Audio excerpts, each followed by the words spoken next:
Welcome back. 5:44 is the time. You know, most drivers just like their license photo, but the woman in our next story has a real reason to want a new card altogether. Yeah, she wanted her wish, and that was to be an organ donor. That's all she wanted, was a little dot on her license that said she was an organ donor. But the License Bureau made a huge mistake. NBC6 reporter Laura Rodriguez has more on that story. It was the middle of last week when a woman walked into a Claremont, Florida DMV office to get her new license. Days later, she couldn't believe what was printed on it.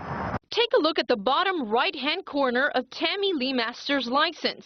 It's labeled sexual predator. I want to be an organ donor, you know, and that's what it was supposed to be on my driver's license, organ donor. It wasn't supposed to be sexual predator on there. She says she had to go to traffic court 4 days later and wondered why she got strange looks. I looked at the license and I looked in the corner, and that's when I seen the sexual predator on there. Lee Masters then called the license office. We, of course, apologized and asked her to come in as we would anyone and with a, an eye color or a address error, and come in and we would fix it immediately. Lee Masters says a busy schedule meant she couldn't go back to the license office right away. And in the past 2 weeks, she says she was denied access to a theme park and a hotel. She doesn't dispute the need for the sexual predator label for people who qualify, but she says more needs to be done to limit mistakes.